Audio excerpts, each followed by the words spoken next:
Yes, Pandora. For today's video, isi-share ko lang sa inyo exploring Saudi Arabia, road, streets, etc. Ang nadaanan kong mga ibang lahi, mga Yemeni in particular, na nagtitinda sa gilid ng isang malaking mall dito sa Riyadh, Saudi Arabia. Kumbaga, ito ay tulad ng Baclaran, Divisoria, Talipapa, at kung ano-ano pang mga mumurahing mga sidewalk vendor. Sa aking pag-iikot sa paghahanap ng mumurahing sapatos na aking pampasok sa pang-araw-araw, nadaanan ko itong nagkagulo-gulong mga ibang lahi na hindi ko naman maintindihan ang kanilang mga sinasabi at nagsisigaw.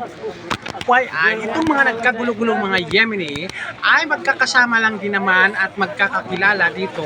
Sila ay magkatabi-tabing nagtitinda ng mga mumurahing sapatos pero magagandang quality. Yes, Pandora. At ito pa, kung napapansin nyo, maraming mga karton na tambak lang sa gilid ng daanan at may mga sasakyan. Alam nyo ba na itong mga bagaheng karton na ito ay dadalhin nila by trucking papunta sa bansa ng Yemen?